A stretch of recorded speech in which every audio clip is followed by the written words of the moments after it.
Abordons ensemble maintenant la question de cas pratique pour l'élaboration d'un brief créatif.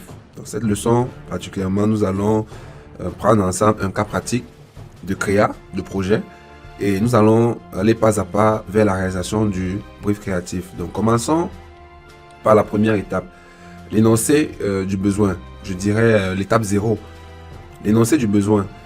On dit W Studio est une entreprise qui offre des formations professionnelles à des particuliers dans le domaine de la création graphique et de la communication visuelle. Alors, elle se propose dans le cadre de sa prochaine session de formation en salle de concevoir des visuels publicitaires qui permettront d'accroître sa visibilité et aussi convertir un maximum de personnes afin de les former au design graphique. Ceci sur une période de 7 semaines. Alors, le taf ici c'est quoi? C'est que W Studio donc fait appel à un designer graphique freelance qui devra exécuter le projet et produire les visuels correspondant aux exigences qui seront indiquées dans le brief créatif. Alors le taf se divise en deux sous-parties. La première partie, c'est d'élaborer le brief créatif. Et la deuxième partie, c'est de concevoir les visuels attendus.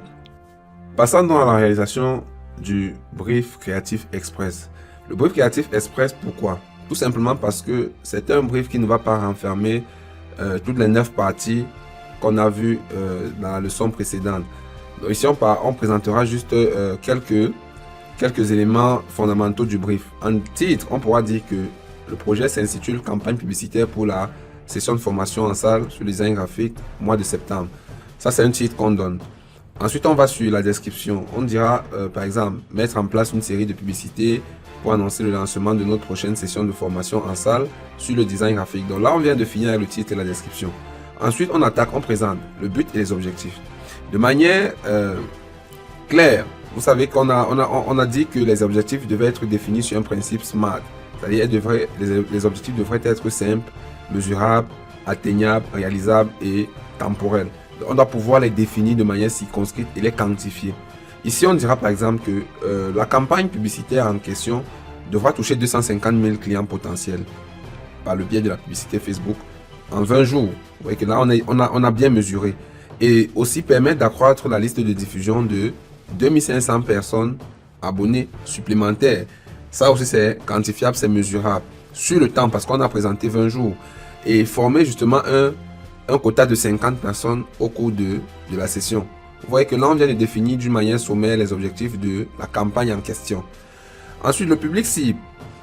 On se fabrique un public cible parce que le public cible n'est pas figé. C'est en fonction des projets, en fonction des objectifs que vous allez définir avec votre client ou alors la stratégie marketing votre persona, c'est-à-dire votre cible idéale. Donc là, on a ciblé les personnes de 23 à 40 ans. Ça nous permet aussi de savoir exactement quel type de contenu, quel type de créa, quel type d'ergonomie on va mettre en place en fonction de la cible. Justement, vous doutez bien que si on s'adresse aux bébés, on ne fera pas des décors aussi matures que si on s'adressait à des adultes de 45 ans, de 50 ans. Donc, c'est tout ça qui nous amène à préparer d'avance les éléments du brief. Ensuite, les ressources livrables. Ici, il sera question de préparer 3 publicités distinctes, chacun avec un format précis et une taille précise. On aura 3 tailles. On aura une taille carrée 1200 x 1200. On aura une taille horizontale 1200 x 600. On aura une taille verticale 1920 sur 1080. Et parlant des échéances, on se définit un échéancier, une sorte de calendrier projet pour pouvoir maintenir et respecter un certain nombre de délais, puisqu'on ne peut pas travailler sans fin. Ensuite, le processus de livraison, ce sera quoi? Un dépôt Google Drive et envoi par mail. Donc ici, on suppose que c'est des éléments visuels qui vont être distribués sur Internet ou alors par voie digitale. Donc c'est pas quelque chose qu'on va imprimer. Ça aussi, c'est important de préciser. Ensuite, continuons. La prochaine étape, c'est de présenter maintenant le message et les différents tons de communication. Je vous l'expliquais dans la leçon qui vient de s'achever. Les messages ici concernent en réalité l'ensemble des contenus de votre projet graphique. Donc, ce qu'on appelle message, c'est en fait tous les contenus. Et là, vous voyez, on a présenté les contenus, on a présenté le titre principal. Ça, c'est un travail de copywriting, c'est un travail de rédaction. Donc, on a déjà préparé le titre principal, le titre secondaire. On a présenté les bénéfices de la formation. On a la durée de la formation, le début. On a la cible déjà. On a le coût de la formation, le contact, le lieu de la formation. Donc, c'est tout ça qui constitue le message au niveau du brief créatif. Poursuivons avec les étapes de création graphique. La création graphique, à la base, c'est un travail intellectuel. Ça veut dire qu'il y a un travail de recherche, il y a un travail de procédure derrière. Donc, quand on parle de procédure, ici, on parle justement de l'atteinte d'un certain nombre d'objectifs. Les différents objectifs lors d'un travail quelconque, ça peut être créatif, ça peut être un projet de tout bord. Il y a généralement 3 objectifs qu'on cherche à satisfaire. Dans ce qui est de la communication visuelle, on a 3 objectifs, à savoir l'objectif cognitif, l'objectif affectif et l'objectif conatif. L'objectif cognitif a pour but de transmettre une information, de s'assurer que la communication qu'on a établie permet de transmettre une information de manière claire et objective. La question qu'on va se poser, c'est par exemple, est-ce que je voudrais que la cible sache? Donc, au vu de mon visuel, qu'est-ce que j'aimerais que la cible retienne? Le deuxième objectif, c'est l'objectif affectif. Ici, il est question de créer une émotion, de créer quelque chose d'affectif au niveau de ma cible. Alors, je me pose la question de savoir, qu'est-ce que je voudrais que ma cible ressente? C'est ça la question qu'il faut se poser. Et là, on va voir que l'objectif affectif revêt tout ce qui est décor, tout ce qui est stylistique, tout ce qui est organisation appréciable. Les couleurs, les typographies, voilà, l'aspect. Donc, c'est ça les objectifs affectifs. Alors que l'objectif conatif, quant à lui, pour chuter, c'est l'objectif qui vise à générer un certain comportement vis-à-vis de notre cible. Ici, il est question de se demander qu'est-ce que je voudrais que ma cible fasse, qu'est-ce que je voudrais que ma cible opère comme action au vu de mon rendu visuel. Et donc, on va aborder chacun de ces objectifs pour présenter cas par cas la démarche qu'on aura par rapport à ce travail créatif précis. Commençons par l'objectif cognitif. Pour accomplir l'objectif cognitif dans un travail créatif, il y a une démarche qui n'est pas connue de beaucoup ou alors qui est prise très à la légère. C'est notamment la hiérarchisation des niveaux d'information. Lorsque vous montez un visuel, il faut vous assurer d'avoir des niveaux d'information différents. Un peu comme dans un travail de saisie de texte, vous avez les titres, les grands titres, les petits titres, les paragraphes, les commentaires, comment je vais dire, les recueils de témoignages, voilà, les citations. Donc, vous avez des différents niveaux d'information. Et c'est important d'organiser également votre travail visuel sur la base des niveaux d'information. Parce que l'objectif cognitif, c'est l'objectif le plus difficile. Il faudrait que lorsqu'on regarde votre visuel, que rapidement, on comprenne de quoi il s'agit. Qu'on sache exactement quelle est l'information que vous avez communiquée. Rien ne sert de laisser des clients vous appeler ou des prospects et qui ne soient pas informés de votre produit. C'est-à-dire que vous avez fait un visuel, vous avez communiqué, mais lorsqu'on vous appelle, on vous pose les mêmes questions sur peut-être ce que vous faites. Ça veut dire que l'objectif cognitif n'est pas vraiment atteint. Alors, ce qu'on va faire ici, c'est justement à partir des informations du message, dans le brief, puisqu'on a vu que les messages, c'est le contenu. Donc, à partir de l'information de contenu, on va diviser nous-mêmes ou alors répartir les différentes informations par niveau d'information. Et c'est ce qu'on va faire de manière pratique. On va se dire par exemple que on a 3 niveaux. On se définit ça de manière... ça c'est au choix. Il n'y a pas une norme là-dessus. Donc, vous vous dites que bon, on veut 3 niveaux d'information. Le premier niveau va renfermer les titres et la durée. Ça veut dire qu'il faudrait qu'à première vue, lorsqu'on regarde le visuel, on puisse lire le titre et la durée de la formation. Ça, c'est ce que moi, je me propose de faire. Quelqu'un d'autre aurait misé par exemple sur le prix. Quelqu'un d'autre aurait misé par exemple sur la date de début. Donc ici, vous devez organiser vous-même votre structure d'information hiérarchie. Donc le deuxième niveau que je me propose, c'est de présenter les caractéristiques de la formation. C'est-à-dire que de présenter les bénéfices, de présenter la durée, le coût, ainsi de suite. Donc là, il est question de donner une caractéristique à la formation. Ça veut dire que une fois que le prospect a pris connaissance de l'information, il s'agit d'une formation. Deuxièmement, il faudrait qu'il soit informé de la caractéristique. Et troisièmement, de tout ce qui est contact et information utile comme le lieu, la cible. Donc là, j'ai réparti moi-même l'ensemble des contenus sur 3 niveaux d'information différents. Maintenant, passons donc, une fois qu'on sait comment les informations sont organisées, passons donc au prochain objectif qui est l'objectif affectif. Dans l'objectif affectif, c'est aussi simple. On a une cartographie d'émotions, notamment les 7 émotions principales. On a la joie, la tristesse, la colère, la peur, la surprise, le mépris, le dégoût. Ça, c'est les 7 émotions principales. Donc, pour générer donc un certain ressenti, il faudrait qu'on se définisse quelle est l'émotion à la base qu'on veut transmettre. Est-ce que je veux que mon visuel apporte de la tristesse? Est-ce que je veux que mon visuel apporte du dégoût? Est-ce que je veux que mon visuel apporte de la colère? Ça, c'est vous-même qui vous définissez cela. Et pour cet exercice, justement, on choisit des émotions se rapprochant de la joie et de la surprise. Parce qu'on voudrait que lorsque quelqu'un regarde le visuel, que cela reflète vraiment de la beauté et de la gaieté. Que cela reflète un effet de surprise. Waouh! Il est fier d'avoir une formation comme celle-là parce que peut-être ça lui apporte du contenu de valeur.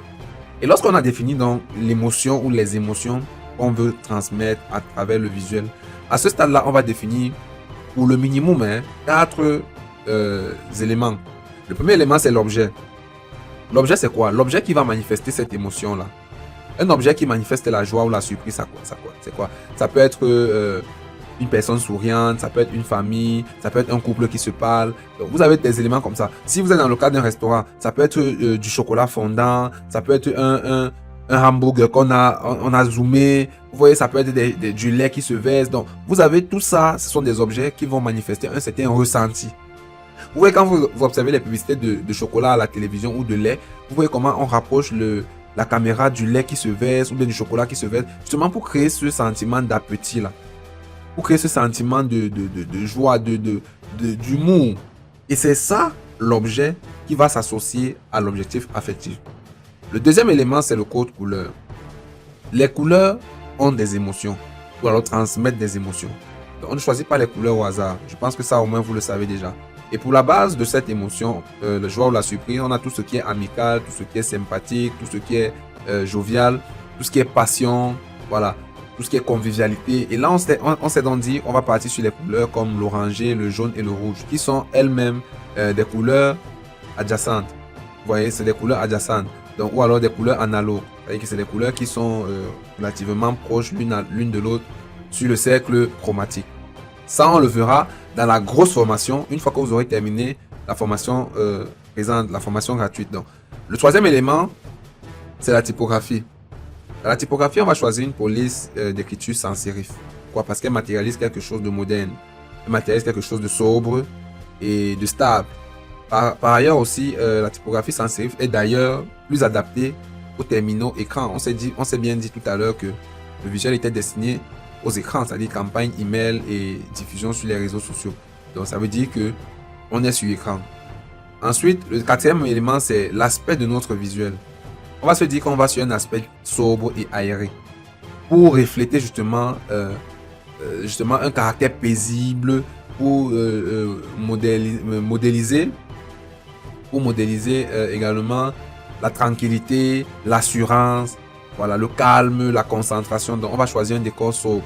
Il y a des décors aussi qui sont touffus. Ça peut être des décors des foires, des concerts, des manèges. Donc, vous voyez, c'est des décors qui peuvent être relativement touffus parce que ça traduit effectivement l'ambition du décor au niveau pratique donc, de ces activités-là. Ensuite, on chute avec le troisième objectif qui est l'objectif cognitif. Ici, il est tout simplement question de préparer des call to action, ce qu'on va appeler les CTA. Les call to action, c'est simplement les appels à action. Ici, on va utiliser 2 appels à l'action. Contactez-nous, inscrivez-vous dès maintenant. Ça veut dire que dans la présentation de notre travail créatif, quand on va écrire le contact, il ne suffira pas simplement d'écrire le contact, mais on va créer une incitation à l'action. On va dire contactez-nous ou alors inscrivez-vous dès maintenant. Là, c'est un objectif cognitif qui vient pousser l'utilisateur à faire une action. Ça veut dire que si l'utilisateur nous appelle, en réalité, il a accompli un objectif cognitif de notre visuel. Et là, donc, on peut chuter sur l'esquisse de notre rendu visuel. Vous avez là les 3 types de visuels qu'on vise à réaliser. Vous avez le visuel carré, le visuel vertical, le visuel horizontal. Et donc là, à partir des éléments de contenu, dans le brief créatif, on a donc pu générer une sorte d'esquisse. C'est-à-dire, on sait que le titre sera sur 2 lignes, le sous-titre également sur 2 lignes. On aura la date de début à gauche, le coût de la formation à droite, les lieux de formation en bas. Donc, tout ça, en fait, c'est une organisation schématisée c'est-à-dire du visuel qu'on va produire. Et c'est là la partie cruciale de la création graphique. Parce que l'obtention d'une esquisse comme celle-ci est un travail réfléchi. Vous voyez donc à partir de cette étape de la formation, vous comprenez qu'il y a toute une procédure de création derrière. Et c'est ça le plus important parce qu'à partir de là maintenant, on est capable d'arriver au niveau logiciel et de réaliser aisément le rendu. Donc voilà en quelque sorte le travail du graphic designer. Donc Quand le graphic designer a donc produit une esquisse comme celle-ci, ça devient plus aisé pour tout un chacun de pouvoir réaliser le visuel au niveau logiciel. Donc, l'infographiste ou alors l'infographe peut tout simplement utiliser les maquettes esquisses pour remplacer avec des objets concrets. Par exemple, sur l'objet, il peut placer l'image d'une dame, d'un homme, d'un enfant, bref, il peut remplacer par ce qu'il veut. Quand on parle de bénéfice 1, bénéfice 2, bénéfice 3, il peut simplement remplacer par les phrases correspondantes. Il aurait simplement copié depuis le brief au niveau des messages. Donc, l'ensemble de ces informations du packaging de support est disponible en téléchargement sous cette vidéo. Que ce soit les polices d'écriture, l'image à utiliser en objet, les logos, voilà. Tout est disponible dans le pack de support. Vous pouvez donc télécharger dès à présent afin de vous préparer pour la leçon suivante.